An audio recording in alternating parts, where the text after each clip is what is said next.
বলো দয়াল কোথায় দেহে কাবা ঘর এই পৃথিবীর মধ্যে কাবা নাম শুনি মক্কানগর এই পৃথিবীর মধ্যে কাবা নাম শুনি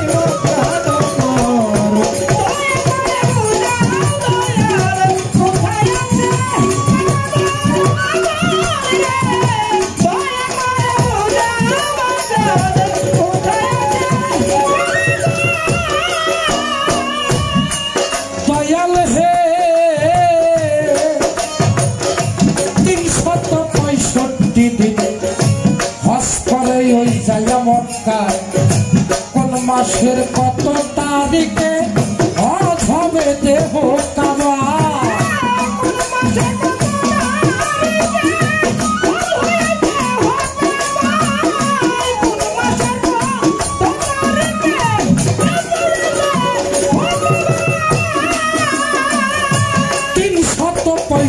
দিনে হজ করে ওই যায় মক্কায় কোন মাসের কত তারিখে হজ হবে দেহ কাবা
দেহে কাবা ঘর আমার দয়াল হে দয়া করে বলো দয়াল কোথায় দেহে কাবা ঘর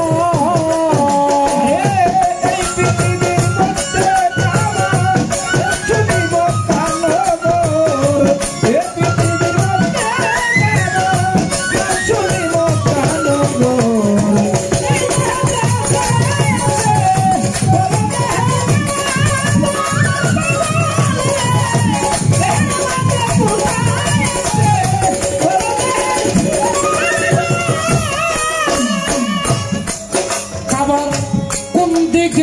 অজু করি কোন দিকেতে নামাজ পড়ি কোন দিকেতে নামাজ পড়ি কি দিলে হয় কুরবানি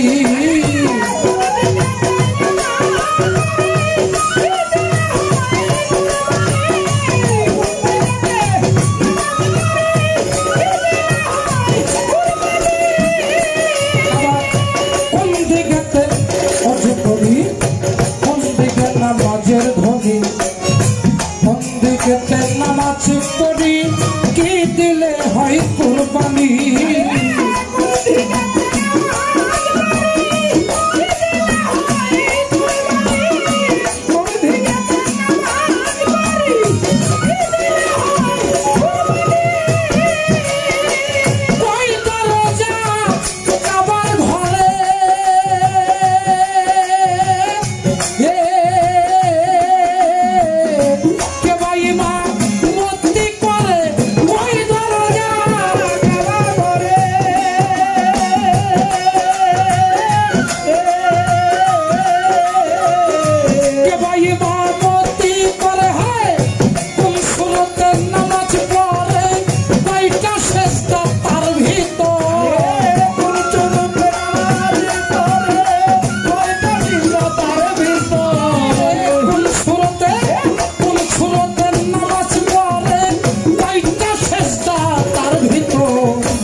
করে বলে দয়াল কোথায় দেহে কাবা ঘর আমার দয়াল হে দয়া করে বলো দয়াল কোথায় দেহে কাবা ঘর পৃথিবীর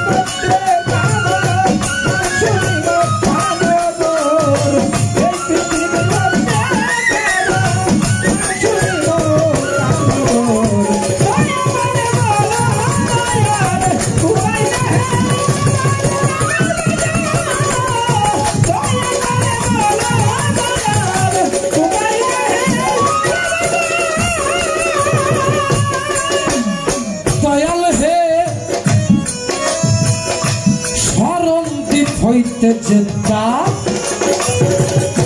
কোন দিকে মক্কা মদিনা কোন দিনে হয় ঈদ মোবারক তার সাথে মিলাইছি না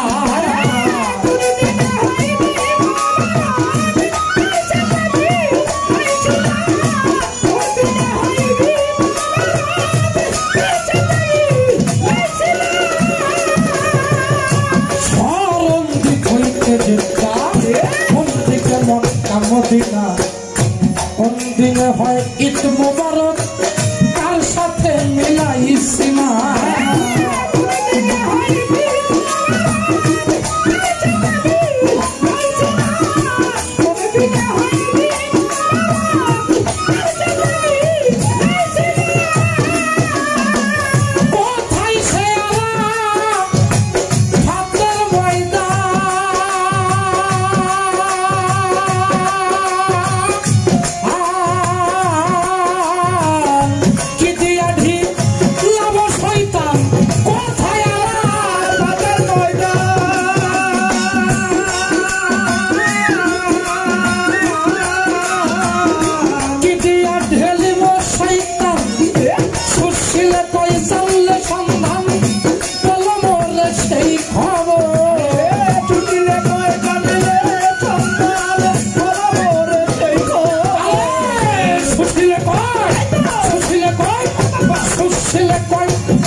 আমার গান কি বোঝা গেছে বাবাজি রে সমস্যা হয় না তো ওরা তোর বেশি বাজায় নাই যাক আলহামদুলিল্লাহ একদম ফুল স্টপ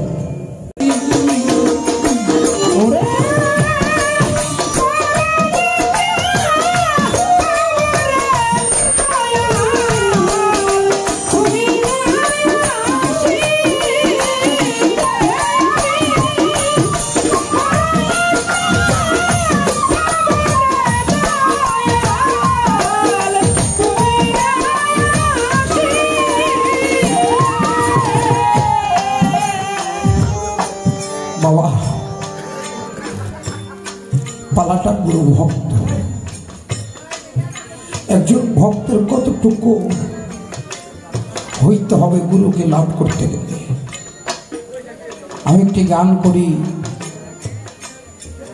রাজবাড়ি গোদার বাজার গফুর চাঁদের দরবারে এই কথাটা অনেক শিল্পীরা অনেক ভাবে বলে কিন্তু আমার বাস্তব দেখা তাই দরবারে গান করতে যায়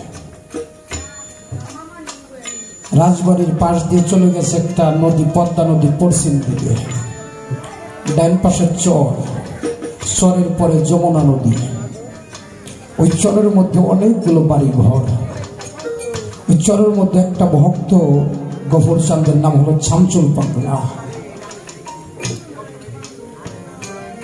দরবারে গান করতে গেছি অনেক ভক্ত আসছে কিন্তু ছামচুল পাগলা আসে নাই হাজার হাজার ভক্তের মধ্যে দয়াল শুধু শামসুল শামসুল বলে ভক্তদের কাছে আমার শামসুল আসে নাই আমার শামসুল তো দেখি ভক্তরা বলতেছে বাবা আমরা এত মানুষ আসছি তারপরে আপনার শামসুলের জন্য এত এরকম করতেছেন শামসুল আপনারা যদি এত ভালোবাসতো তাহলে তো আসতো আমার শামসুলের সাথে তোমরা তুলনা করবে তোমরা দেখতে চাও আমার শামসুল আমাকে কতটুকু ভালোবাসে বলে হ্যাঁ আগামীকাল তোমরা বড় একটা ট্রলার ভাড়া করে নিয়ে আসবা ভক্তরা তাই করছে 15-16 জন ভক্ত নিয়ে দয়াল রওনা হয়ে গেছে পদ্মা নদীর মধ্য দিয়ে শামসুলের বাড়ির দিকে রওনা হয়ে গেছে যদি কোনো ভক্তের বাড়ি গুরু যায় ওই ভক্তের নাকের মধ্যে গুরু নামের একটা গ্রাম যায় রে ও বেলমালুম হয়ে যায় দক্ষিণা বাতাসে শামসুলের নাকের মধ্যে গুরু নামের গ্রাম চলে গেছে শামসুল তার স্ত্রীকে ডাক দিয়ে বলে, বিবি, আমার মনে হয় আমার দয়াল আমার দেখার জন্য আসতেছে, আমি তো কতদিন। ঘাটের পারে বসে রয়েছে, হঠাৎ করে দেখে একটা ট্রলার আসে। ট্রলারটা এসে শামসুলের ঘাটে ভিড়াইছে। দয়া লাগা নাই বসা। গুরু ভক্ত বাড়িতে গেলে ভক্ত গুরুকে কি করে, পাজা করে ধৈর্য দয়ালকে নামাইছে।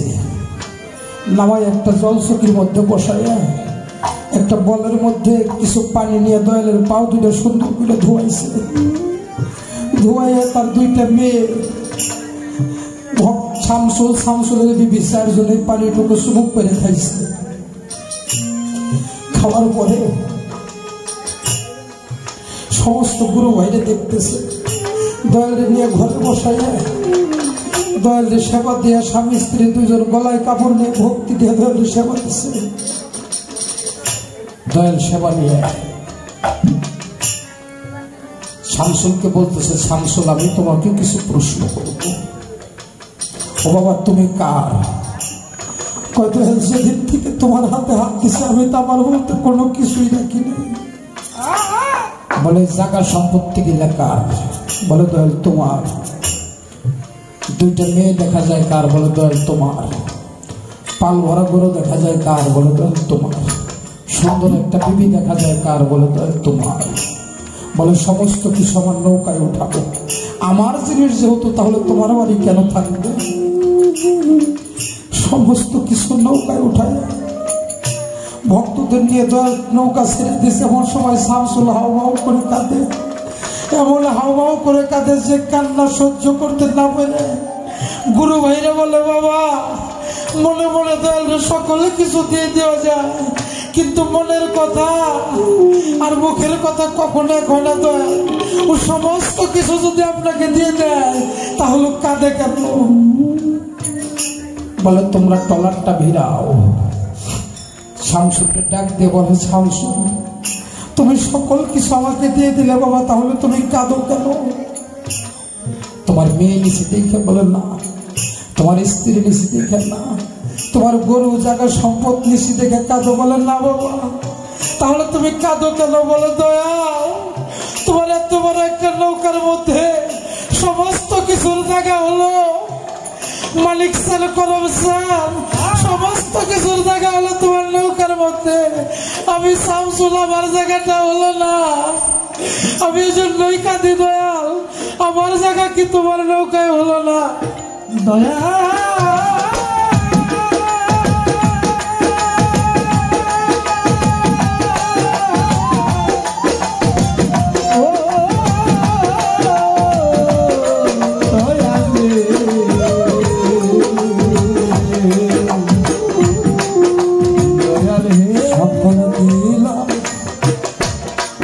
তোমার চরণী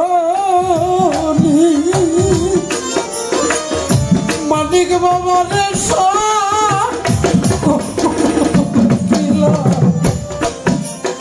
তোমার চরণী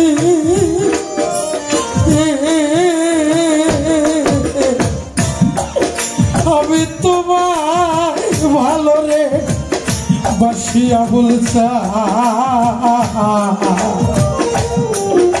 সকলে জানে ও তোমার সব দিলাম তোমার চরণে মালিক তাকে সকল দিলাম তোমার চরণে। ও পাগল রে, আমি তোমায় ভালোবাসি জগতে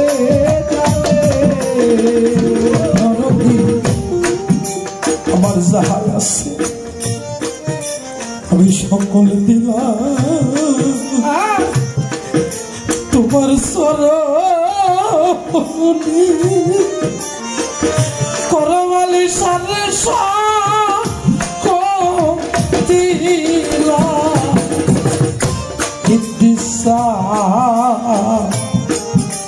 তোমার চরণে আমি তোমার ভালো বাসি সকলে জানে ওরে আমার ধন্য হইতো ফুলের মালা তোমার গলা পরালে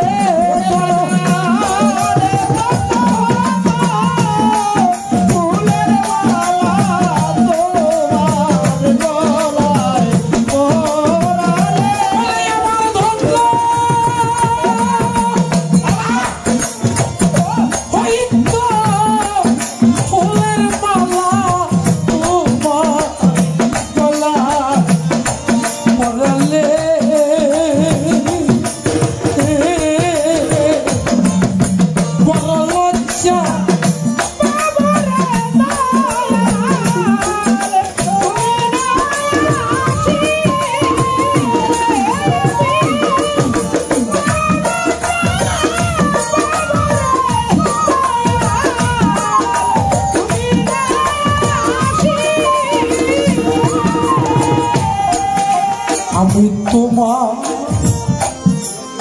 চরণের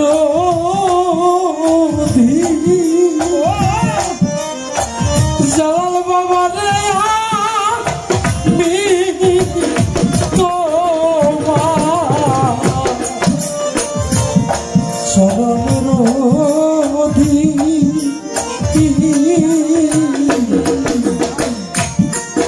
তুমি না আসিলে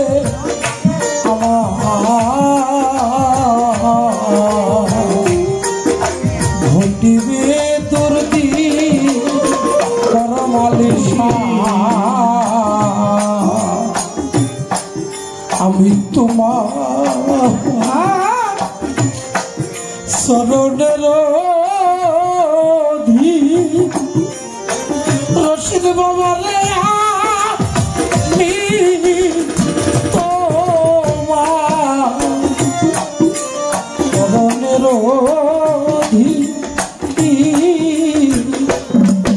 তুমি না আসিলে আমার ঘটিবে দুর্দি ওরে লোকে বলবে আমি রুটি দেখো দিন কি গান গাইলে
বেহালাটা কমায়।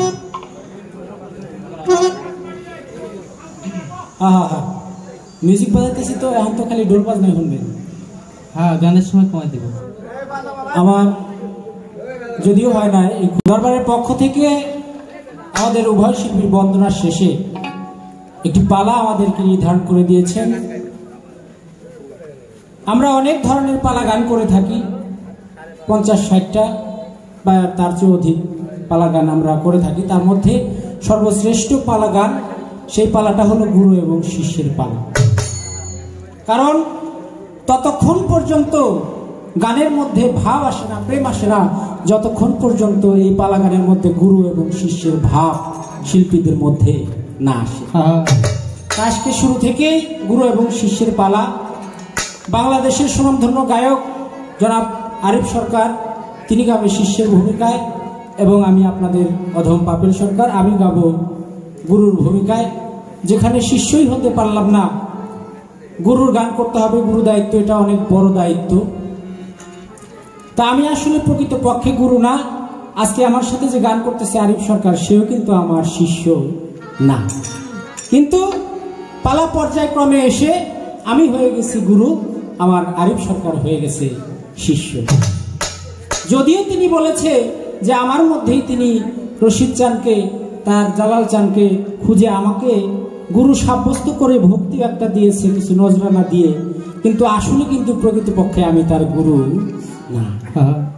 আজকে পালা পর্যায়ক্রমে এসে গুরু হয়ে গেছি। তো গানের সুরে ছন্দে ভাষা অনেক প্রকার ভুল ত্রুটি আমার আছে, সেগুলো নিজেগুলো ক্ষমার দৃষ্টিতে দেখবেন। আর গুরু দায়িত্ব যেহেতু, গুরুর কথা বলতে গেলে অনেক কথা বলতে হয়, অনেক কথার মধ্যেই ভুল হওয়াটা স্বাভাবিক। ভুলের ঊর্ধ্বে আমি নই, তাই আপনাদের কাছে আগেই ক্ষমা চেয়ে নিলাম। অনেক সুন্দর করে আমাদের মাঝে সাধক সুশীল সরকারের লেখা একটি গান আপনারা শুনেছেন। গানটি করেছেন আমাকে ভক্তি করে, তারপরে তিনি এই গানটি শুরু করেছেন। বাবা গান তো গাইছে, গানের মধ্যে গানের গতর ভরা হইল খালি প্রশ্ন আর প্রশ্ন। আরে বাবা, মানে এত প্রশ্ন গানের মধ্যে। বলো দয়াল কোথায় এই মানব দেহের কাবা ঘর, এই পৃথিবীর মধ্যে কাবা, নাম শুনি মক্কা নগর, বলো দয়াল আমার দেহের মধ্যে কোথায় সেই কাবা ঘর। 365 দিনে হজ করি যাইয়া সেই মক্কায়, কিন্তু আমার এই মানব দেহের মধ্যে আমি কোন তারিখে হজ করব সেই তারিখটা তিনি জানতে চান। আবার এই কাবার কোন দিকেতে ওযু করি, কোন দিকেতে নামাজ পড়ি, কোন দিকে আজানের ধ্বনি, কি দিলে হয় কোরবানি। আবার শরণদ্বীপ হইতে জেদ্দা, কোন দিকে মক্কা মদিনা, কোন দিকেতে, মানে কি দিয়া ঢিলাবো শয়তান, আমার দেহের মধ্যে যে শয়তান আছে সেই শয়তানকে যে আমি আসত পাথর দিয়ে ঢিলাবো, সেই পাথরটা আমার দেহের মধ্যে কোন জায়গায় আছে, আমি এই শয়তান তাকে তাড়াবো কিভাবে। আরো অনেক বিষয় গানের মধ্যে আসছে। তবে এই গানটা শুনে আমার একটা কথা মনে পড়ে গেছে, ওনার ভক্তি দেখে, আর পরে এই গানটা শুই না। বলেন বলেন। কারণ আমার দাদা গুরু আব্দুল রশিদ সরকার, তিনি বলছিল, বাবা এমন একজন ভক্ত পাইছি, আজকে ভক্তি দিয়া মাইরা গোয়া শেরকে দিব তিনি।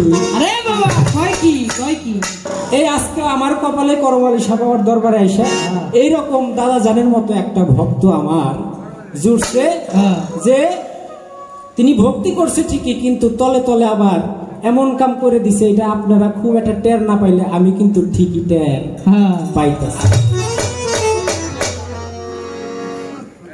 বলে আমি ভাবছিলাম মনে মনে, সত্য একটা কথা বলি, কয় আগামীকাল আমি গুরুর দরবারে যামু, আশা করছি, নিয়ত করছি, যাইয়া দেখি আমার বউ এমন একটা সাজ দিয়ে পেখম ধরে রইছে, এ দেখে তো আমার গুরুর দরবারের কথা আর মনে থাকবো কেমনে। কারণ বউ আর স্ত্রী এটা হলো ভালো কাম নষ্ট করার মিস্ত্রি। বোনেরা আবার রাগ হবেন না।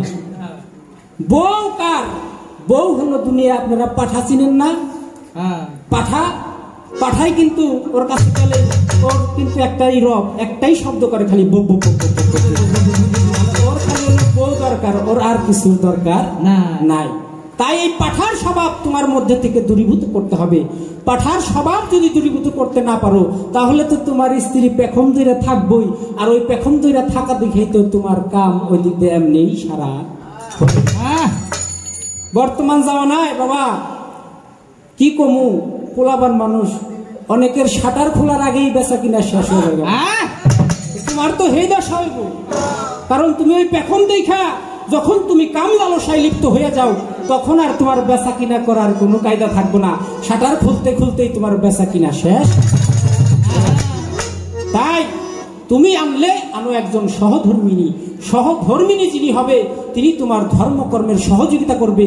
তুমি যাইবা করমালী চাঁদের দরবারে, বলবো যে যাও, তুমি তো দল বাবা করমালী সার দরবারে যাইতেছো, আমি না দান তো যাইতে পারলাম না, তুমি যদি আমার করমচাঁদের কাছে যাই আমার দুঃখিনীর কথা একটু বলো, আরে দয়াল যদি আমার দিকে একটু নেক নজরে তাকায় তাহলে সেই রহমত প্রাপ্ত হইয়া আমি একজন প্রকৃত পক্ষে মানুষ হইতে। তাই বউ আর স্ত্রী না রাইখা তুমি যদি তারেও করমালী চাঁদের হাতে হাত দিয়া বায়াত গ্রহণ করাইতা, মুরিদ করাইতা, তাহলে সে কিন্তু আর ওই পেখম ধইরা থাকতো না। সে তোমারে আরো সুন্দর পাঞ্জাবি পায়জামা পরাইয়া দিয়া বলতো যে যাও তুমি দয়ালের দরবারে রাতটা কাটাই আসো। তাই সুশীল চান্দেরই আরেকটি গান আছে, যার অন্তরে নাই বিশ্বাস ভক্তি, শুধু হাত ধরিয়া তওবা করে আমি মুরিদ কই না। তারে বিয়ে করার আগে মুরিদ, পীর মানবা আদবের সহিত, তুমি করতে চাইলে কিছু খরিদ, তুমি থাকো ধৈর্য ধরে, তোমার পীরের ইচ্ছায় বিয়া যেদিন করাইব তোমারে, তারে আগে দিয়া পীরের হাতে তুমি পরে নিবা বাসর। আগে পীরের হাতে মুরিদ কইরা তারপরে তুমি বাসর ঘরে যাও, ওই ঘরে যে সন্তান আদি আসবে উত্তম সন্তান আসবে। মুরিদ হওয়ার আগে বিয়া করছো যারা না বুঝিয়া, স্বামী স্ত্রী দুই মিলিয়া যায়ও পীরের ধারে, একা কভু কেউ যায় না পীরেরই দরবারে, বেমুরিদার হাতের পানি খাইলে হারাম এটা বলে পীরে। কারণ আমাদের জামানায় একদল মানুষ আছে না, ফতোয়া দেয় যে বেনামাজির হাতের পানি খাওয়া যাইব না। তেমনি তরিকত জগতে বেতরিকার যে নাকি মুরিদ হয় নাই তার হাতের পানিও খাওয়া এটা আপনার জন্য দুরস্ত না। তাই আপনিও নিজে মুরিদ হবেন, আপনার স্ত্রী তাকেও তিনি মুরিদ করাবেন, তাহলে তিনি হবে সহধর্মিনী। সহধর্মিনী হইলেই আপনার ধর্মকর্মের সহযোগিতা তিনি আপনাকে করবেন। তাই মুরিদ, নারীদেরকে যে মুরিদ হইতে হবে এটা কোন সূরার মধ্যে আছে? এটা সূরা মুমতাহানার 12 নং আয়াতের মধ্যে স্পষ্ট ভাষায় সেটা লেখা। নারীদেরকেও মুরিদ করছে আমার দিনের পয়গম্বরে। সাধক সুশীল কয় না মানলে কাফের, হবি কুরআন অনুসারে আমি মুরিদ কই না। তাই তুমিও নিজে মুরিদ হও, তোমার স্ত্রীকেও মুরিদ করো, তাহলে তোমার আর এই শয়তান থাকবে না। শয়তান দূরীভূত হইয়া তিনিও করমালী চাঁদের পায়ে ভক্তি দিয়া পড়বে, তার ভিতরের খান্নাস মুক্ত হয়ে যাবে। তোমারও খান্নাস মুক্ত, তোমার স্ত্রীও খান্নাস মুক্ত, উভয় পরিপূর্ণ হইতে পারবা। কারণ দলিল বলে, কোরআন বলে একটা নারী হলো পুরুষের অর্ধেক আর একটা পুরুষ হলো নিজে অর্ধেক, দুয়ে মিলা হইলো পরিপূর্ণ 16 আনা 1। তাই তুমি অর্ধেক মুরিদ হইছো আর অর্ধেক নাপাক রয়ে গেছে।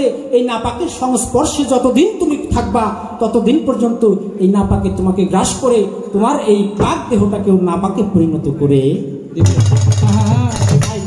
নিজেও মুরিদ হন এবং স্ত্রীকেও মুরিদ করেন, তাহলে আর আপনার এই সমস্যা থাকার কথা না। আমি একটি গুরুতত্ত্বের গান গাই, কারণ বাবা 10 তলা একটা বিল্ডিং করতে গেলে অবশ্যই তার ফাউন্ডেশনটা মজবুত কইরা দিতে হয়। যদি মজবুত করে ফাউন্ডেশন না দেই তাহলে কিন্তু ভাঙ্গা পড়ার সম্ভাবনা আছে। তাই সাধক রজ্জবালী দেওয়ান গানের প্রতি রজ্জবালী দেওয়ানের একটি গান আমার মনে পড়লো, সেই গানটি আমি করি, তারপর তার কথা মীমাংসা করার জন্য চেষ্টা করি। ভাই বেহালাটা গানের সময় একটু কমান।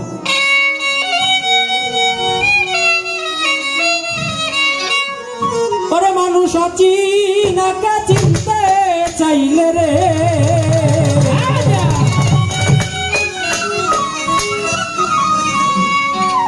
ওরে মানুষ চিনাকে চিনতে চাইলে রে, চলো একজন চেনা লোকের সঙ্গে আল্লাহর রাসূল কান বসো অলি আল্লাহর ধ্যানে তোরা যাবি যদি সেই মাসুক রূপ দর্শনে আল্লাহর আসে কান বসো একজন করমালি চাঁদের ধ্যান ওরে আছি না রে চিনতে চাইলে রে ওরে আছি না রে চিনতে চাইলে রে চলো যাই চেনা লোকের কানে আল্লাহ আছে কান বসো অলি আল্লাহর ধ্যানে তোরা যাবি যদি মাসুক রূপ দর্শনে আল্লাহ আছে কান বসো অলি আল্লাহর ধ্যানে কালাম পাঠালেন সাই কোরআন খুলে দেখো ভাই কি বলেন সাই আপন বাইরে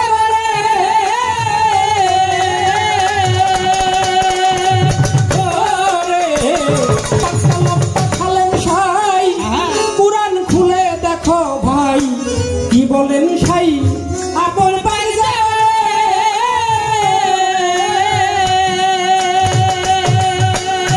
আল্লাহ কয় নবীকে যে ভালোবাসে ওরে বান্দা সে আমারে ভালোবাসে নবীরে যে ভালোবাসে ও বান্দা সে আমারে ভালোবাসে রে আল্লাহ কয় নবীকে যে ভালোবাসে ওরে বান্দা সে আমারে ভালোবাসে রে কারণ ছায়া কায়া দুই বস্তু একজনের মন ছায়া কায়া দুই বস্তু একজনের আল্লাহর আসে কার বস যাইয়া করমালি চাঁদের ধ্যানে তোরা যাবি যদি মাসুক রূপ দর্শনে আল্লাহ আছে কান বসো অলি আল্লাহর ধ্যানে তোরা যাবি যদি মাসুক রূপ দর্শনে আল্লাহ আছে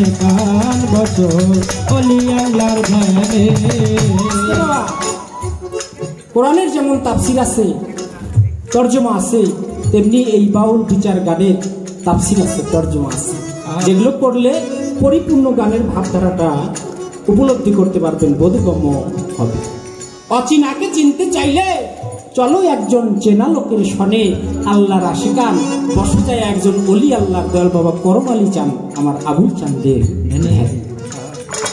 বাবা আমি এই জবুরা করম আলী চাঁদের দরবার চিনি না যে ব্যক্তি চিনে তাকে যদি আমি জিজ্ঞেস করি সে আমাকে দেখায় দিবে যে এইভাবে এইভাবে তোমরা করম আলী চাঁদের দরবারে যাইতে পারো আমার মোতাহার ভাই জবুরা স্থান থেকে আমাদেরকে মোটরসাইকেল যুগে সামনে এসে আগে নিয়ে আসছে বিধায় আমি কিন্তু আর কাউকে জিজ্ঞেস করতে হয় নাই সে চিনে তার শরণাপন্ন হয়ে আমিও কিন্তু করম আলী চাঁদের দরবারে চলে আসছি তদ্রূপ আমার আল্লাহ তাআলা ওলি আল্লাহগণ তারা আল্লাহ তাআলাকে চিনে এবং জানে আমি অধম আমি শিষ্যকে চিনাই দিতে সক্ষম এমন একজন করম আলী চাঁদের যদি আমি শরণাপন্ন হই তার পায়রবি করি তাহলে সে আল্লাহকে চিনে আমাকেও চিনাই দিতে সক্ষম তিনি হবে আর যদি আল্লাহ রাসূলকে চিনি না জানি না আমি যদি তার পায়রবি করি কঠিন কালেও কিন্তু আমি এই আল্লাহ রাসূলের দর্শন লাভ করতে পারবো না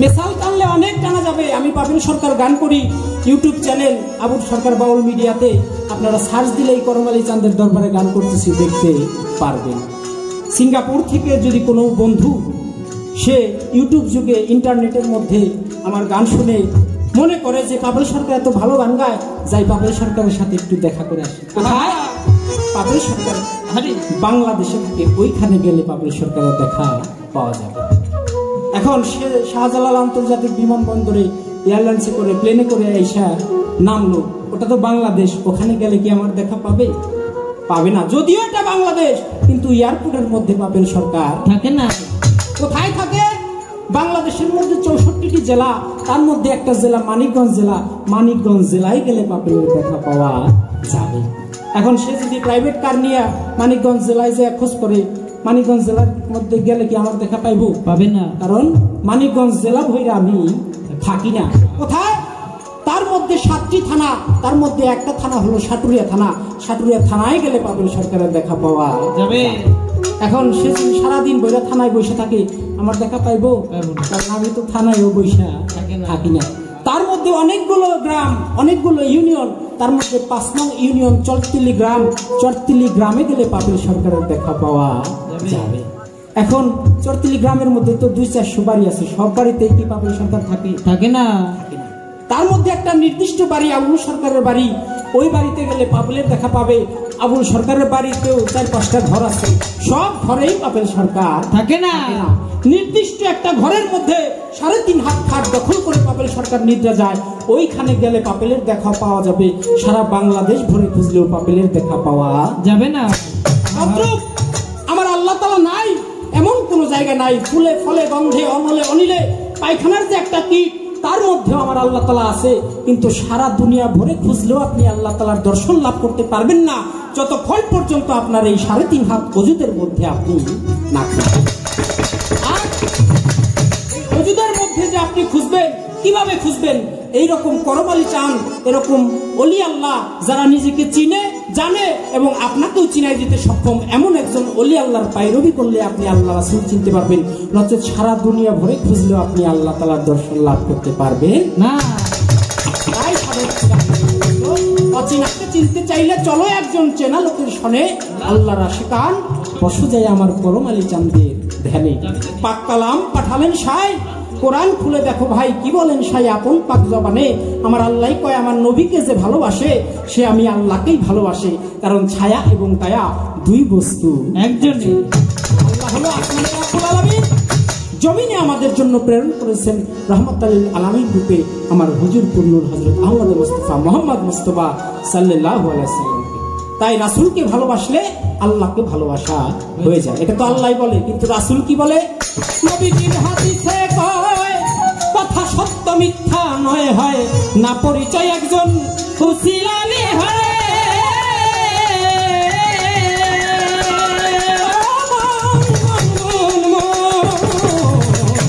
নবীজির হাদিসে কয় বাবা কথা সত্য মিথ্যা নয়, হয় না পরিচয় একজন হুসিলালি হয়।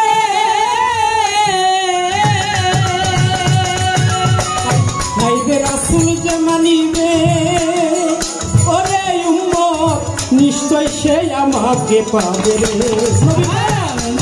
রাসূল যে মানিবে ওই উম্মত নিশ্চয় সে আমাকে পাবে গো। এরকম করমালি চান আমার মানিক চানকে যে মানিবে ওরে বান্দা নিশ্চয় সে আমাকে পাবে রে। আমি তার সুপারিশদার হাসর মিজানে হব, তার সুপারিশদার হাসর মিজানে। আল্লাহর আশিকান বসো ওলি আল্লাহর ধ্যানে, তোরা যাবে যদি মাসুক দর্শনে। আল্লাহর আশিকান বসো ওলি আল্লাহর ধ্যানে, তোরা যাবে যদি মাসুক দর্শনে। আল্লাহ আশিকান বসো ওলি আল্লাহর ধ্যানে। নবীজির হাদিসে কয় কথা সত্য মিথ্যা নয়, হয় না পরিচয় একজন ওসিলা বিহনে। আল্লাহ তাআলা বলে আমি অবশ্যই আমার বান্দাকে কবুল করি, কিন্তু একজন ওসিলা অবশ্যই অন্বেষণ করতে হবে। বর্তমান জামানায় আমার যারা নাইবে রাসূল, আমার ওয়ারিসগণ, আহলে বায়াতের অন্তর্ভুক্ত যারা আছে, এরকম করমালি চান, আমার মানিক চান, দর বাবা আবুল চান, এরকম ওলি আল্লাহর রশিদ চান, আমার ইমামবাড়ি খলিল চান, এরকম ওলি আল্লাহর গোলামি করলেই আমি নবীকে ভালোবাসা হবে, আর আমি নবীকে ভালোবাসলেই আল্লাহকে ভালোবাসা হয়ে যাবে। তাই কামেল পীরের কাছে হলে রাসূলকে চিনিবি সেদিন যার যার মুর্শিদ রূপে আসিবে সে।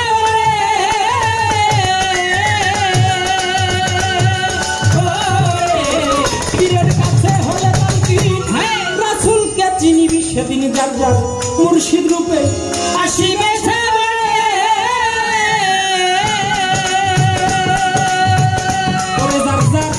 গুরু রূপ নয়নে রাইখো ওরে ভক্ত হৃদয়ে তার ছবি আইকো রে।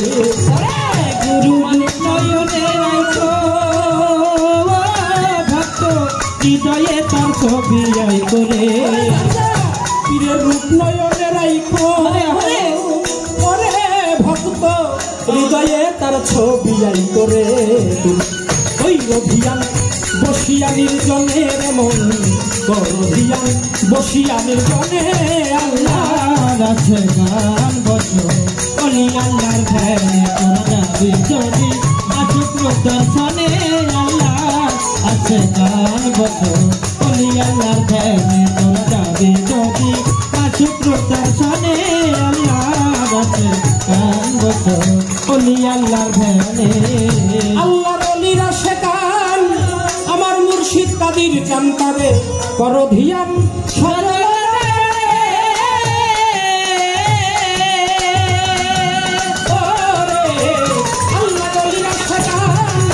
আমার মুর্শিদ আকুল জানতারে কইর ধিয়ান সাজাল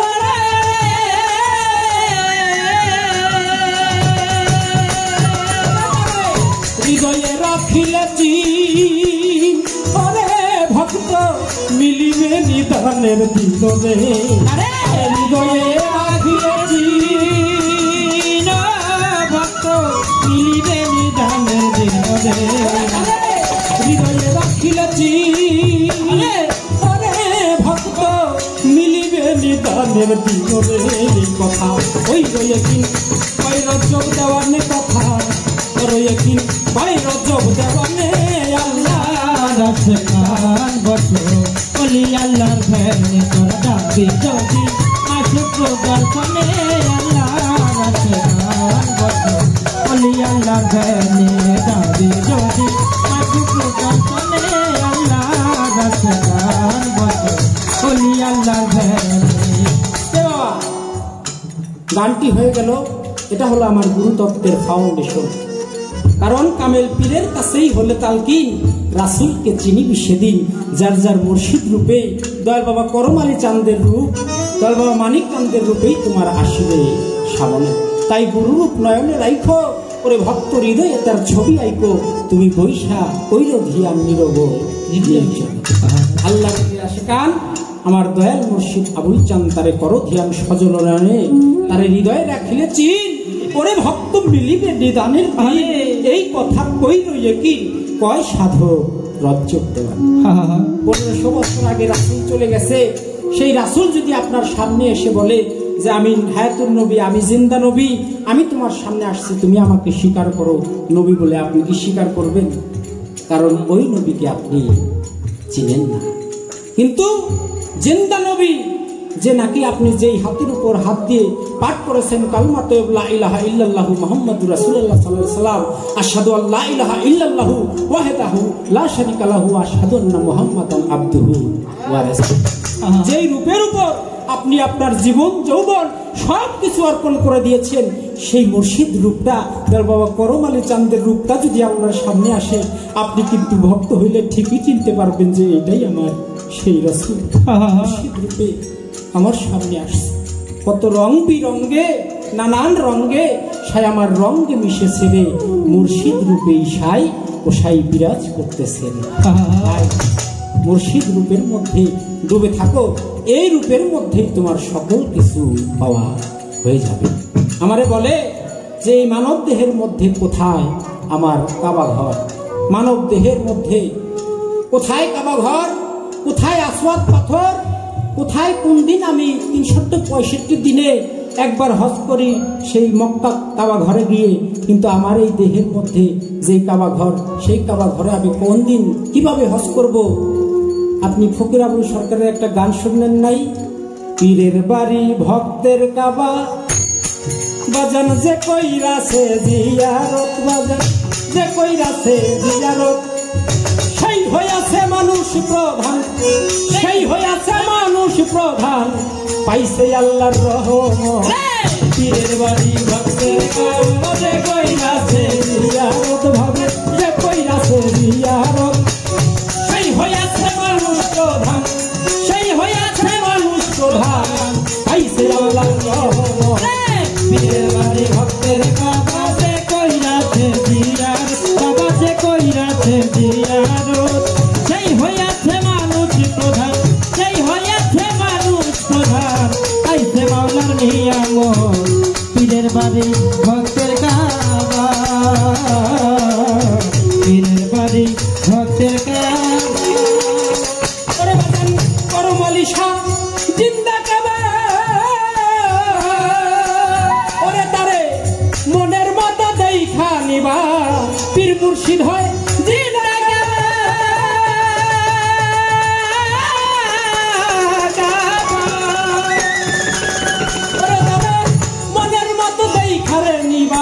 বলছে আমার খাজা বাবা বলছে আমার খাজা বাবা বলছে আমার খাজা বাবা তারে বেশি বড় মহব্বত বলছে আমার খাজা বাবা বলছে আমার খাজা বাবা তারে বেশি বড় মহব্বত পীরের বাড়ি আসে পীরের বাড়ি ভক্তের কাবা যে কই আছে জিয়ারত সেই হইয়াছে মানুষ প্রধান পাইছে মাওলা রহমত। বাবা করম আলী চাঁদের দরবারে ভক্তবিন্দু পূব দিক থেকে আসে না। আমরা তো কাবাতে শরীফেতে আল্লাহু আকবার পশ্চিম দিকে সেজদা করি, পশ্চিম দিকে আমাদের কাবা, তাই আমরা পশ্চিমে সেজদা করি। কাবার পশ্চিমে যারা তারা কিন্তু পশ্চিমে সেজদা করে না, তারা কিন্তু পূব দিকেই সেজদা করে। কাবার দক্ষিণে যারা তারা উত্তরে সেজদা করে, কাবার উত্তরে যারা তারা কিন্তু দক্ষিণে সেজদা করে। মূলত কাবাটাই হলো মূল কেবলা, তাই যেদিকেই থাকুক না কেন ওই কাবা ঘরের দিকেই মাথা প্রদর্শন করে সেজদা করে। তদ্রুপ আমার করম আলী চাঁদের দরবারে যে দিক থেকেই ভক্ত আসুক না কেন বাড়িতে ওঠার আগেই কিন্তু ধুলাবালি গায়ে মাইখা তারপরে দরবারে উঠে। পশ্চিম দিক থেকে আসলে ওই পূর্ব দিকেই ভক্তি দিয়া দরবারে উঠে, দক্ষিণ দিক থেকে আসলে উত্তর দিকেই ভক্তি দিয়া দরবারে আসে। মূলত পীরের বাড়ি এটাই হলো ভক্তের কাবা ঘর। কিন্তু এই মানব দেহের, তার কথা হলো এই মানব দেহের মধ্যে কোথায় কাবা?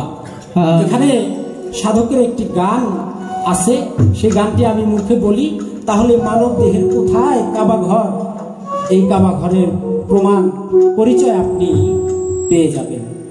গানটার কথা হলো মান আরাফা নাফসাহু ফাকাদ আরাফা রাব্বাহু, বলে গেছে রাসূল ও দেওয়ানো অবুঝ মনো নিজকে তুমি নিজে আগে চেনো।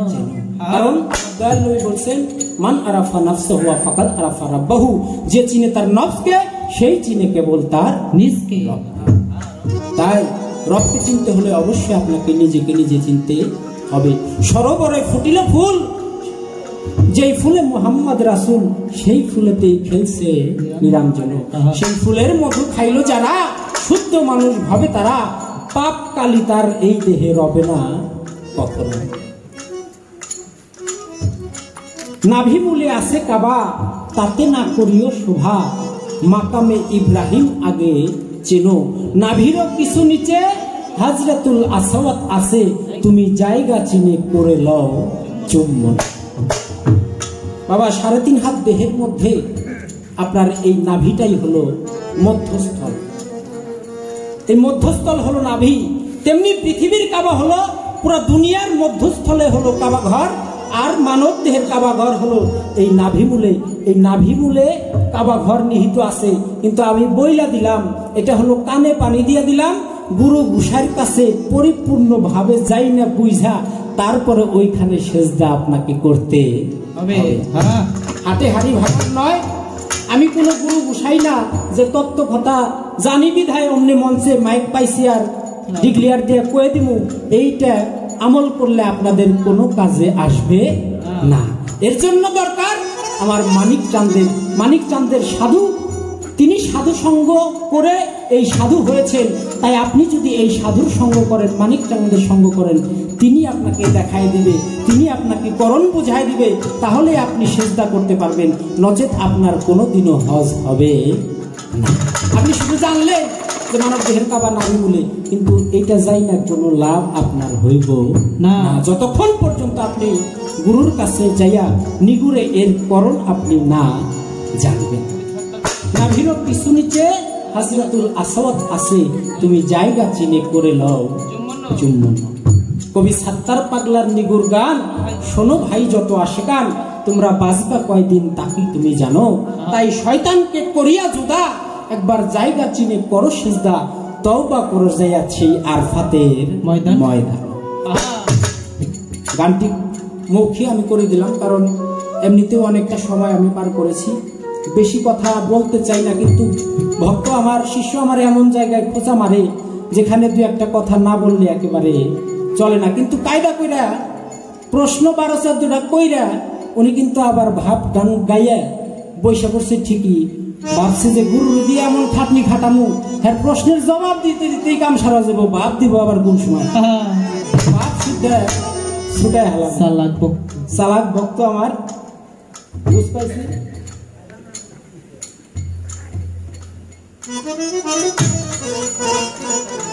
যাক, আমি ইশারায় যতটুকু বলার জন্য আমি চেষ্টা করলাম, কারণ হাটে হাড়ি ভাঙার নয়, সব কথা মঞ্চে মাইক দিয়ে বলাও যায় না, এটা গুরুর নিষেধ আছে। কারণ আমরা যদি সব তত্ত্ব কথা বইলে ফেলাই তাহলে গুরুর আর কোনো গুরুত্ব থাকে না। কারণ বর্তমান জামানায় নেটের মধ্যেও আপনারা অনেক পীর মুরিদেরা, অনেক পিসাবেরা দেখবেন যে তত্ত্ব কথা বিলি করতেছে। আসলে ওগুলো কারা শুনে আর কারা আমল করে আমার বোধগম্য নাই। আসলে প্রকৃত পক্ষে আল্লাহ রাসূলকে পাইতে গেলে, চিনতে গেলে, জানতে গেলে, প্রকৃত পক্ষে একজন প্রেমিক হইতে গেলে আমার দয়াল বাবা করম আলী চাঁদ, আমার মানিক চাঁদের সঙ্গ না করলে আপনি পরিপূর্ণ কোনোদিনও লাভ করতে পারবেন না। তাই সেখানে কথা রাখলাম। আর শয়তান নিজের আমিত্ব সত্তাকে যে পর্যন্ত আপনি বিলীন করতে না পারবেন গুরুর চরণে, ততদিন পর্যন্ত আপনার শয়তান দূরীভূত হবে না। আমিত্ব বিলীন করতে হবে পরিপূর্ণ গুরুর কাছে। আপনি জীবন যৌবন সবকিছু অর্পণ করে দিতে হবে, শুধু মুখ দিয়ে বললেই হবে না। ওই যে একটা ভক্ত একটা গল্প বলছে না, একটা কাহিনী বলছে না, শামসুল নামের এক ভক্ত, সে তার ঘর বাড়ি, দয়াল এসে বললো যে ওই ঘর বাড়ি কার? বলে দয়াল সব আপনার। কয় স্ত্রী কার? আপনার। পুত্র কার? আপনার। জায়গা জমি যা কিছু আছে সব কিছু আপনার। কয় তাহলে ঘর বাড়ি ভাঙ্গে আমার নৌকার মধ্যে উঠাই দিন। নৌকার মধ্যে উঠাই দিছে। সাথে সাথে গুরু বলে আমার যা নেওয়ার নেওয়া হয়ে গেছে, চল যাই, আমি এবার বাড়ির দিকে রওনা হই। যখন ওই শামসুলকে রেখেই নৌকা ছেড়ে দয়াল গুরু, দয়াল মুর্শিদ চলে যায়, তখন শামসুল দুই চোখের পানি ছিলেন ভাসে আর বলে, দয়াল তোমার নৌকায় সব কিছুর জায়গা হলো, আমার ঘর বাড়ির জায়গা হলো, স্ত্রী পুত্রের জায়গা হলো, আমার জায়গা সম্পত্তি সব কিছু তুমি নিয়ে গেলা, কিন্তু আমি কাঙাল, আমি শামসুল পথে পড়ে রইলাম, আমার জায়গা তোমার এই নৌকার মধ্যে হলো না। এই কালে যদি তোমার নৌকার মধ্যে আমি জায়গা না পাই, তাহলে আমার জায়গা কোন কালে গিয়ে তোমার নৌকা? ভক্ত, তুমি যদি সর্বস্ব গুরুর চরণে অর্পণ করে দিয়ে থাকো, শামসুল যেমন গুরুর কাছে মিনতি করে, গুরু কিন্তু শামসুলকে ফেলে চলে যায় নাই। শামসুলকে কিন্তু গুরু ঠিকই আবার বুকের মধ্যে জড়ায় ধরে বলছে, ওরে ভক্ত, আমি তো শুধু তোকে পরীক্ষা করার জন্য আসছিলাম, কারণ তোর গুরু ভাইয়েরা বলে যে আমি শুধু শামসুল শামসুল করি।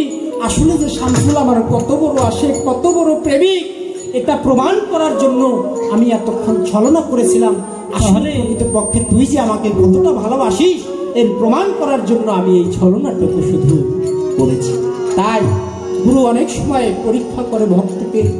গুরুর পরীক্ষায় যদি কোনো ভক্ত পড়ে যায়, তাহলে তার যে কষ্ট, যে দুঃখ দুর্দশা নেমে আসে, এই দুঃখ দুর্দশা বইলে কোনোদিন শেষ করা যাবে না। বাবা, আপনারা শুনেছেন নিজামুদ্দিন আউলিয়ার ঘটনা। নিজামুদ্দিন আউলিয়ার ভক্ত ছিল আমির খসরু। গুরু পরীক্ষার ছলে একদিন ভক্তদেরকে বলে, ওরে ভক্ত সকল, তোমরা কি আমার কাছে মুরিদ হয়ে? আমি তোমাদের কাছে সারা জীবন প্রশ্নের জবাব দিয়ে গেছি, আজকে আমি গুরু হয়ে তোমাদেরকে প্রশ্ন করবো, তোমরা আমাকে জবাব করো। সকল ভক্ত থরথর করে কাঁপতেছে। হায়, নিজামুদ্দিন আউলিয়া এত বড় আউলিয়া, না জানি কি প্রশ্ন করবে, আমরা তার প্রশ্নের কি বা জবাব দিতে পারবো? আমরা তো নাদান, আমরা তো কিছুই বুঝি না। নিজামুদ্দিন আউলিয়া বলে, ওরে ভক্ত সকল, তোমরা বলতে পারো যে আল্লাহর হুকুম কি? কেউ কোনো কথা বলে না। কিন্তু আমির খসরু সে আমাদের মতো এরকম গান শোনাইত, গান করত। আমার নিজামুদ্দিন আউলিয়াকে গান শোনাইতো। যারা গান করে তারা তো এমনিতে একটু বাকপটু হয়। তাই আমির খসরু বড় জোরহাত করে দাঁড়িয়েছে, বাবা আমি অধমকে আপনার প্রশ্নের জবাবটা দেব। বলে, হ্যাঁ, তোমাদের সবার জন্য প্রশ্ন করেছি, যে পারো সেই আমাকে জবাব করো। আমির খসরু পরে জোরহাত করে বলে, বাবা আল্লাহর হুকুম হলো ফরজ। বাহ, খুব সুন্দর জবাব দিয়েছো। আচ্ছা, তুমি আরেকটা প্রশ্নের জবাব করো, তাহলে নবীর হুকুম কি? আমির খসরু বলে, বাবা নবীর হুকুম হলো সুন্নাত। বলে, বাহ, তুমি তো এটারও সুন্দর জবাব করলা, তাহলে আরেকটা প্রশ্নের জবাব তুমি দিবা। বলে যে, কি প্রশ্ন বাবা? যদি গোলামিতে রাজি থাকি তাহলে, যদি দয়া হয় তাহলে দিতে পারবো, আপনি বলেন। বলে যে, আল্লাহর হুকুম তো ফরজ, নবীর হুকুম বললা সুন্নত, তাহলে তোমার গুরুকে কোন জায়গায় রাখলা? গুরুর হুকুম কি সেটা বলতে পারো? আমির খসরু থর থর করে কাঁপতেছে, দুই চোখ দিয়ে অশ্রু ঝরতেছে। বলে, বাবা গুরুর হুকুম হলো ফরজে আইন। ফরজে আইন? এটা কেমন কথা বললা তুমি? ফরজে আইন হয় কিভাবে তুমি বলতে পারো?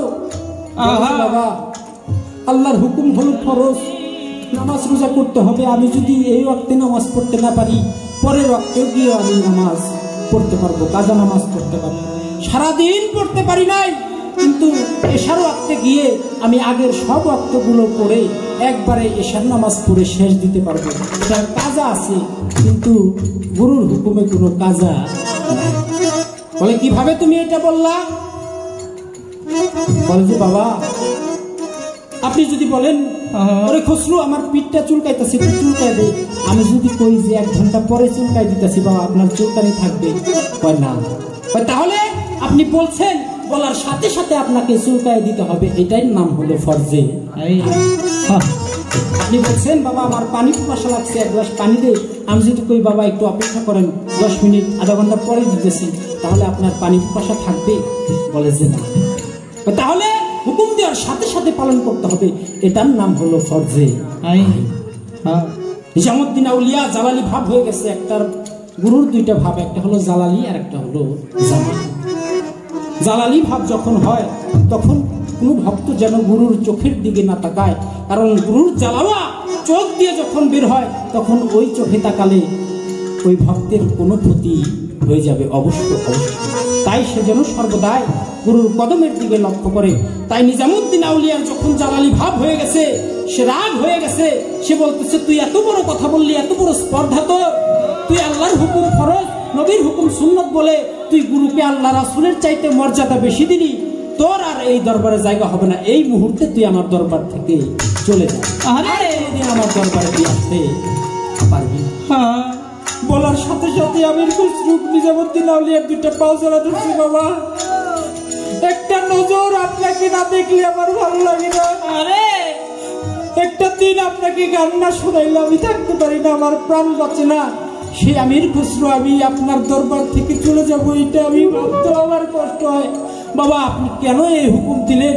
দয়া করে আপনার এই হুকুমটা উদ্ধ করেন, কারণ এই হুকুম আমি মানতে পারবো না, আমার অনেক কষ্ট হয়ে যাবে। নিজামুদ্দিন আউলিয়া বলে, না, গুরুর হুকুম ফরজে আইন বলছিস, আমি তোকে হুকুম করেছি, সাথে সাথে সেটা পালন কর, এই মুহূর্তে আমার দরবার থেকে চলে যা।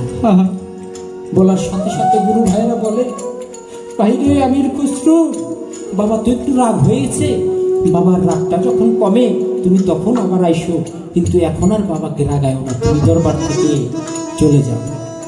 আমির খসরু 2 চোখের পানি ছেড়ে বুক ভাসিয়ে যখন দরবার থেকে চলে যায়, 1 দিন 2 দিন পার হয়ে যায়, আমির খসরুর বুক ফাটা কান্না। সে নিজামুদ্দিন আউলিয়াকে না দেখতে পেরে তার হৃদয়ের মধ্যে যে একটা ঢেউ ফেলেছে, সে সেই ঢেউয়ের মধ্যে উথাল পাতাল খাইতেছে। হায় হায়, গুরুর কাছে কেন এবার প্রশ্নের জবাব দিতে গেলাম, আর আমার গুরু এমন একটা আদেশ করলো, যে আদেশ আমি পালন না করেও থাকতে পারলাম না। আজকে 2-3 দিন যাবত আমার নিজামুদ্দিন আউলিয়াকে দেখি না, আরে আমি আমার গুরুকে দেখি না, আমি কেমন জানি হয়ে গেলাম রে, আমাকে তো আর ভাল লাগে না। আমির খসরুর দরজা বন্ধ করে ঘরের মধ্যে বসে বসে কাঁদে।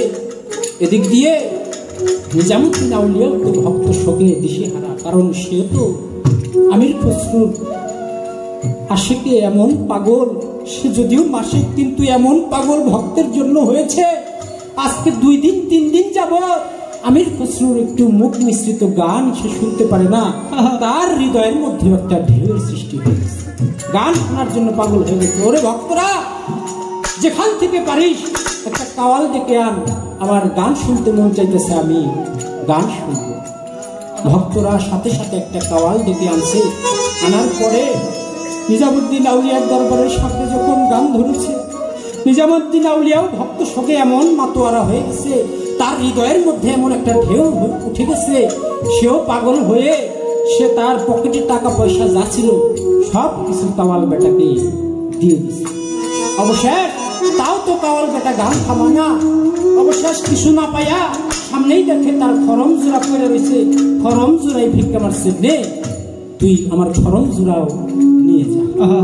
যখন অলি আল্লাহর পায়ের খরম পাইছে, বাবা করম আলী চাঁদের খরম যদি কোনো ভক্ত পায়, সে কিন্তু সেটা আর সহজে ছাড়ে না। এটা হলো নিয়ামত, এটা হলো রহমত। অলি আল্লাহর কোনো বস্তু, কোনো কাপড়, কোনো ওড়না, কোনো জুতা, পাদুকা যদি কেউ কোনো ভক্ত পায়, সেটা যেন সে রহমত হিসেবে বুকে আঁকড়ে রাখে, তাহলেই সে অনেক অনেক রহমত প্রাপ্ত হবে। কাওয়াল বেটা অলি আল্লাহর পায়ের খরম এত বড় মূল্যবান জিনিস পাইছে, গান বন্ধ করে দিয়েছে। খরম জোড়া মাথায় করে নিয়ে কাওয়াল বেটা যায়। বাবা আমির খুসরুর বাড়ির পালান দিয়ে যখন সামনে সেই কাওয়াল বেটা যায়, আমির খুসরু তো ঘরের ভিতরে। আমির খুসরু এমন পাগল, এমন প্রেমিক, নিজামুদ্দিন আউলিয়ার যে জুতার গ্রাম, সেই গ্রামটা আমির খুসরুর নাকের মধ্যে যখন গেছে, আমির খুসরু চিৎকার মেরে উঠছে, হায় হায় কোথায় রে আমার দয়াল আসছে, আমাদের দেখার জন্য আমার দয়াল আসছে। আজকে 3 দিন যাবত আমার দয়ালরে দেখি না। আমার নিজামুদ্দিন আউলিয়া বুঝি আমি কাঙালকে দেখার জন্য চলে আসছি। আমার তো দরবারে যাওয়া নিষেধ, আমি তো দরবারে যাই না।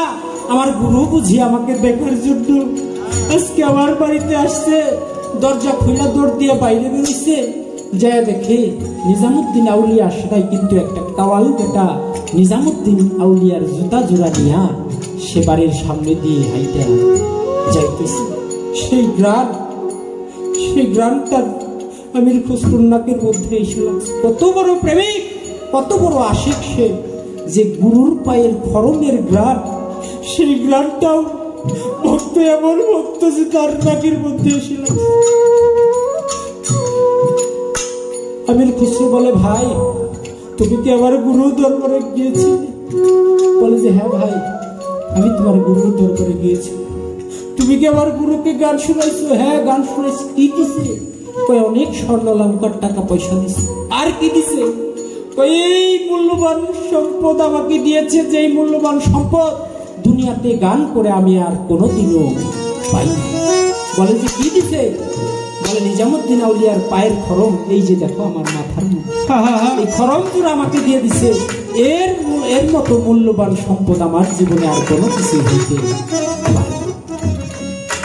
সাথে সাথে আমির খুসরু বলে, তরিকার ভাই তুই তো কাওয়াল, তুই আমার তরিকার ভাই, আমি তোর হাতে পায়ে ধরে মিনতি জানাই, আমার যে নিজামুদ্দিন আউলিয়ার পায়ের খরম, সেই খরম জোড়া দুইটা আমাকে তুই ভিক্ষা দে। আমি এই খরম জোড়া নিয়ে আমার নিজামুদ্দিন আউলিয়ার দরবারে যাব, গিয়ে আমি নিজামুদ্দিন আউলিয়াকে খরম জোড়া দিয়ে একটা ভক্তি দিয়ে চলে আসবো। আর কোনোদিন দরবারে যাব না, তুই দয়া করে আমার খরম জোড়া দুইটা দে। কাওয়াল বলে, না ভাই এটা অনেক মূল্যবান, এর মূল্য তুমি দিতে পারবে না। আমির খুসরু বলে, ভাই আমার 7% ভিটা মাটি আছে, এই 7% ভিটা মাটি আমি তোর নামে লিখে দিব, তারপরেও তুই আমার গুরুর খরম জোড়া দে।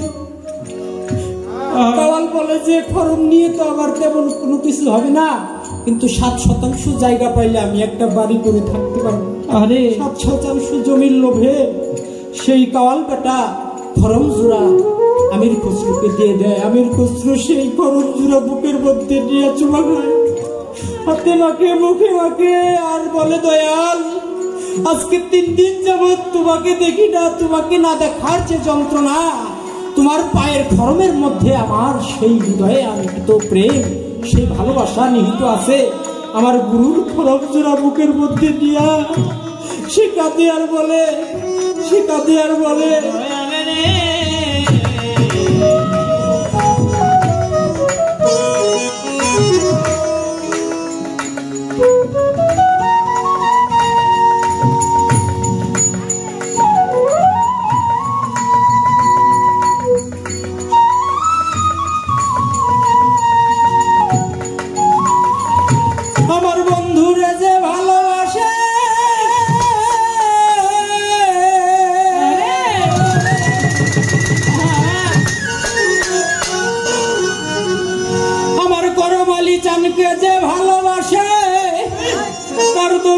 থাকে নাই আগে পিছে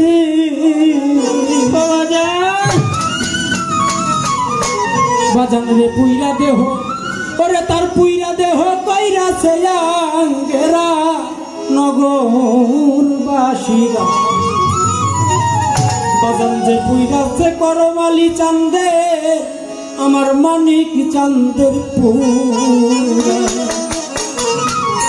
বন্ধুরা যে ভালোবাসে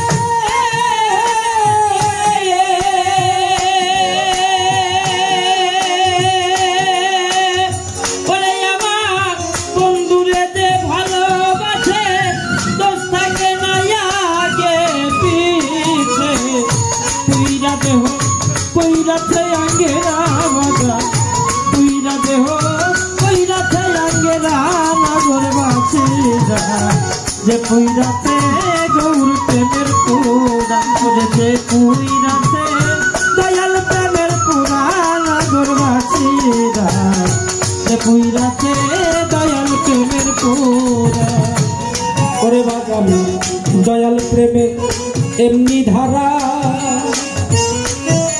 ওরে সে প্রাণ থাকিতে জিন্দা মরগ জ্ঞান থাকে না হয় গো দিশাহারা নগরবাসীরা জ্ঞান থাকে না হয় যে দিশেহারা নগরবাসীরা জ্ঞান থাকে না হয় যে দিশেহারা ওরে আমার করমালি সাথে আপনি ভাবা হরে বাজান সে প্রাণ থাকিতে জিন্দা মরগ জ্ঞান থাকে না হয় গো দিশাহারা নগরবাসীরা জ্ঞান থাকে না হয় যে দিশেহারা নগরবাসীরা জ্ঞান থাকে না ভালো মন্দ দুইটাই সমান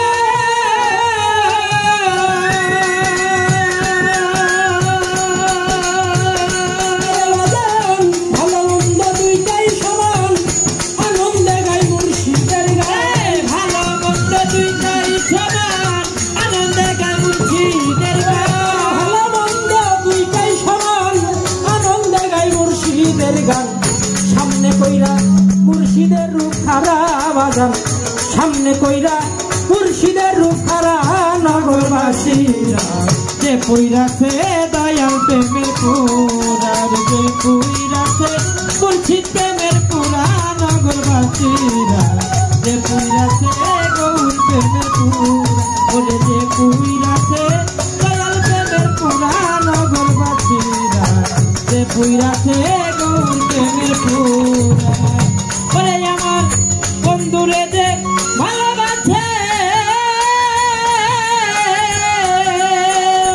আমার দয়াল রে যে ভালোবাসে দোষ থাকে না আগে পিছে পুইরাতে হোক পুইরাতে আঙ্গেরা জগতে পুইরাতে হোক পুইরাতে আঙ্গেরা নগরবাসীরা যে পুইরাতে দয়াল প্রেমের পুরা যে পুইরাতে মুর্শিদ প্রেমের পুরা নগরবাসীরা যে পুইরাতে দয়াল প্রেমের পুরা যে পুইরাতে কান্ধ প্রেমের পুরা নগরবাসীরা যে পুইরাতে দয়াল প্রেমের পুরা বাজান সে তার ভিতরে বাহিরে গৌর শয়নে স্বপনে গৌর বুঝে না সে প্রাণ বন্ধুরে ছাড়া নগরবাসীরা বুঝে না সে প্রাণ বন্ধুরে ছাড়া নগরবাসীরা বুঝে না সে প্রাণ বন্ধুরে ছাড়া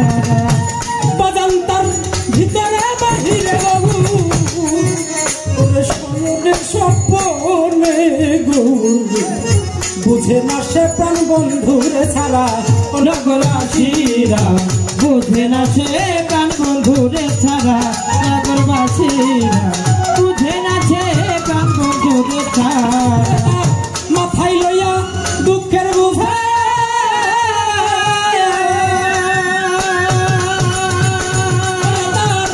মাথায় লইয়া দুঃখের বোঝা করতেছে করম চাঁদের পূজা মাথায় লইয়া দুঃখের বোঝা করতেছে গৌরাঙ্গের পূজা মাথায় লইয়া দুঃখের বোঝা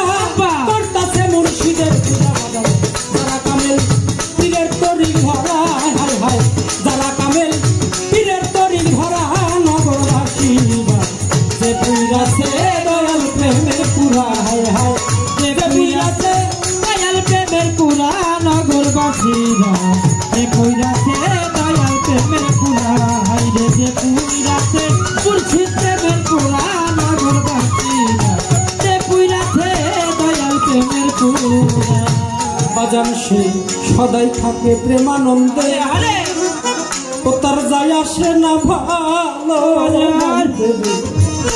আমার বাজান রশিদ চান হয় সেইভাবে মরা নগরবাসীরা রশিদ চান হয় সেইভাবে মরা নগরবাসীরা রশিদ চান হয় সেইভাবে মরা ওরে বাজান সদাই থাকে প্রেমানন্দে তার যায় আসে না কোনো ভালো মন্দে বাজান রশিদ সরকার সেইভাবে মরা নগরবাসীরা রশিদ সরকার সেইভাবে মরা নগরবাসীরা রশিদ সরকার সেইভাবে মরা ভাবের উপর ভাব দেখাইছে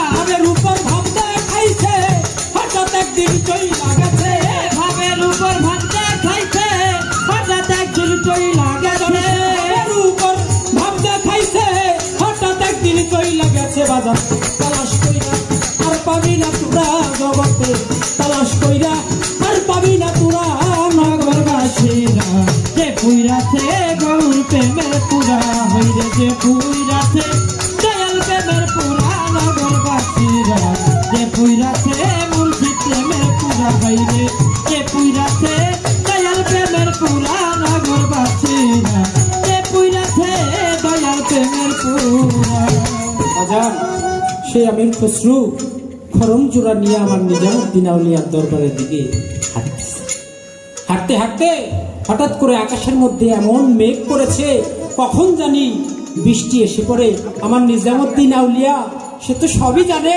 তারপরেও বলে ওরে ভক্তরা তাড়াতাড়ি দরবারের যত গেট আছে সবগুলো গেট লাগাই দিয়ে একটা গেটও যেন খোলা না থাকে বলার সাথে সাথে ভক্তরা দরবারের সকল গেট লাগাই দিছে দেওয়ার পরে আমার আমির খসরু যা দেখে যে কোনো দরবারের কোনো গেট খোলা নাই এই পাপীর জন্য আমি যে দরবারের ভিতরে ঢুকবো নিজামুদ্দিন আউলিয়াকে একটা ভক্তি করে খরম জোড়া দিয়ে আমি আবার চলে যাব কিন্তু সেই ভাগ্য বুঝি আমার এই ভাগ্যে আর হবে না যা দেখে যে দরবারের সব গেট বন্ধ কিন্তু একটা ড্রেন পানি আসার একটা ড্রেন সেই ড্রেনটা খোলা আছে আমির খসরু বলে সব ট্রেন সব গেট যদিও বাবাই বন্ধ করে রাখছে কিন্তু একটা দরজা তো এই অধমের জন্য খোলা রাখছে আমি আজকে এই দরজা দিয়েই ঢুকবো তারপরেও আমি নিজামুদ্দিন আউলিয়াকে একটা নজর আমি দেখতে চাই যখন খরমজোড়া বুকের মধ্যে নিয়ে আমির খসরু ওই ড্রেনের মধ্যে ঢুকছে মাথাটা যখন ঢুকাই দিছে কত দূর যাওয়ার পরে এমন ভাবে আটকে গেছে ড্রেনটা বন্ধ হয়ে গেছে বাড়ির মধ্যে যত পানি ছিল এই পানি আর পাস হইতে পারতাছে না ড্রেনটা আটকে গেছে আমির খসরু সামনেও যাইতে পারে না পিছনেও আসতে পারে না এমন সময় নিজামুদ্দিন আউলিয়া সে ভক্তকে কত বড় পরীক্ষা করার জন্য বলে ওর ভক্তরা দেখ বাড়ির ড্রেনটা আটকে গেছে কোনো ময়লা বুঝিয়ে ভিতরে আসে তোরা একটা বাঁশ চুক্কা করে কেটে তারপর ওইটার মধ্যে যে পার দে ওটার মধ্যে পার দিলেই ময়লাটা পরিষ্কার হয়ে যাবে পানিগুলো আবার আগের মতো বাড়ির থেকে বাহিরে চলে যাবে বাবা গুরু যখন এই হুকুম দিছে ভক্তরা তো আর জানে না যে এই ট্রেনের মধ্যে কেউ ওরা তো ঠিকই গুরুর হুকুম পালন করার জন্য একটা বাঁশের মাথা চোকা করে যখন ওই ড্রেনের মধ্যে পার মারে আমার আমির খসরু ইয়া মুর্শিদ ইয়া নিজামুদ্দিন আউলিয়া আর মারে কিন্তু তার চিৎকারের আওয়াজ তো আর কেউ শুনতে পারে না ভক্তের বুকটা চৌচির হয়ে যায় ফিটকি মেরে রক্ত ছুটে বাড়িটা রক্তে লাল হয়ে যায় হায় হায় খোঁচা মারলাম ড্রেনের ভিতরে বাড়িটা রক্তে লাল হয়ে গেল পানিগুলো লাল হয়ে গেল কারণ কি তাড়াতাড়ি দৌড়ে বাইরে যা দেখ ড্রেনের মধ্যে কি পড়ছে দেখে যে মানুষের পাও দেখা যায় হায় হায় মানুষের পাও দেখা যায় কেন যখন পাও ধরে টাইনা বাড়ি করছে চায়া দেখে তরিকার ভাই আমির খসরু আমির খসরু ড্রেনের মধ্যে তার গুরুর খরমজোড়া বুকের মধ্যে দিয়া সে তার প্রাণ পাখি ত্যাগ করেছে সে ওইভাবেই পড়ে আছে হায় হায় মায়ের পেটের ভাই থাকলে হয় পেশাদের ভাগী তরিকার ভাই হবে নিদান কালের সাথে আজকে আমরা নিজেরাই আমাদের তরিকার ভাইকে হত্যা করলাম। এত বড় শাস্তি, এত বড় পাপ আমরা করে ফেললাম। দৌড়ে চলে গেছে নিজামুদ্দিন আউলিয়ার কাছে। বাবা, ও বাবা, দেখেন আমরা কি করে ফেলেছি, আমাদের তরিকার ভাই আমির খসরুকে মেরে ফেলেছি। আরে আপনি কেনই ভাই এই হুকুম দিলেন? আমরা বাস চুকা করে পরিষ্কার করতে গিয়ে এখন দেখি আমার আমির খসরু ভাই সে ড্রেনের ভিতরে ছিল। কত বড় আশিক, কত বড় প্রেমিক, তার জান চলে গেছে কিন্তু গুরুর খরম জোড়া বুকের মধ্যে থেকে সে ছাড়ে না। নিজামুদ্দিন আউলিয়া বলে, ভক্তরা যা হবার তা তো হয়েই গেছে, তোমরা তাড়াতাড়ি ওকে সৎ কাজ করার জন্য ব্যবস্থা করো, অজু গোসল করাও, আমি ঘর থেকে আসতেছি। এদিক দিয়ে যখন তাকে অজু গোসল করাইয়া কবরস্থানে জানাজার জন্য নিয়ে যাবে, হঠাৎ করে আমির নিজামুদ্দিন আউলিয়া ঘরের মধ্যে সিঁড়ি পায়ে মাথায় কাপড় দিয়ে তিনি ঘুমিয়ে আছে। ভক্তরা বলে যে বাবাকে একটা নজর যদি না দেখায় আমরা জানাজা দিই তাহলে তো এটা ঠিক হবে না, বাবাকে একটু ডাকি না। যায় যখন নিজামুদ্দিন আউলিয়ার পায়ের মধ্যে হাত দিয়া একটু টিভি দিতেছে, নিজামুদ্দিন আউলিয়া কোনো সারা শব্দ দেন না। মুখের কাপড়টা যখন উঠাইছে সাথে সাথে তাকাতে দেখে যে ভক্ত সঙ্গে নিজামুদ্দিন আউলিয়া, সেই আউলিয়ারও প্রাণ পাখিটা চলে গেছে। আরে হাই হাই, ওদিকে আমাদের তরিকার ভাইকেও হারাইলাম, এদিকে নিজামুদ্দিন আউলিয়াও চলে গেল। দৌড়াই আবার চলে গেছে আমির খসরুর ধারে গিয়ে যখন মুখের কাপড়টা সরাইছে, চায় দেখে ওইখানেও আমির খসরু, আর আমির খসরু নাই। আমির খসরুর চেহারা যেন নিজামুদ্দিন আউলিয়ার চেহারা হয়ে গেছে।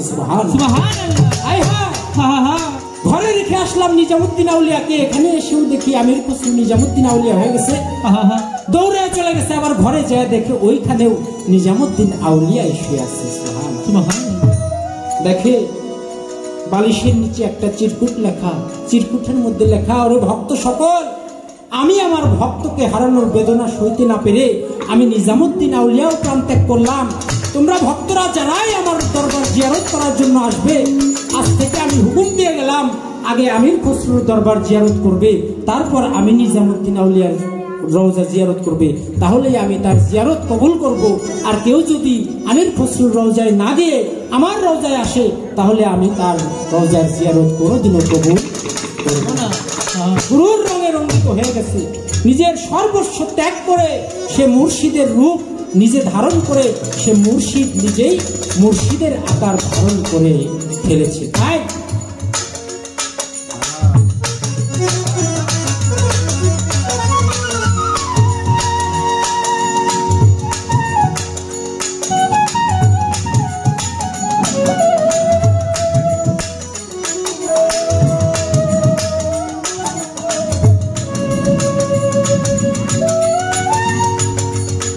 তাই ভক্ত, তুমি যদি নিজের আমিত্ব সত্তাকে ওই ভক্তের মতো আমির খসরুর মতো বিলীন করতে পারো, নিজের সর্বস্ব গুরুর চরণে আমার করওয়ালি সাহেব চরণে অর্পণ করতে পারো, তবেই তুমি তরতে পারো, নচেত তুমি কোনো কালেও তরতে পারবে না।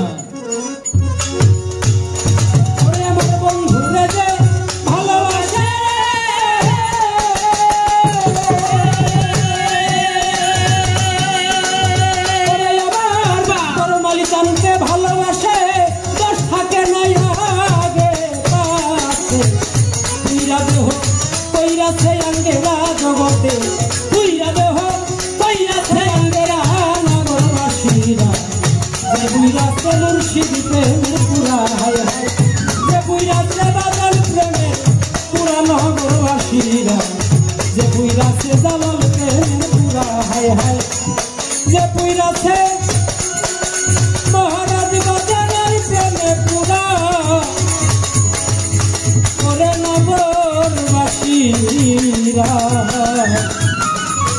করে যে পুইরা সে আমার করমালি সার, আমার মালিক সার, আমার মুর্শিদের প্রেমের ফুল।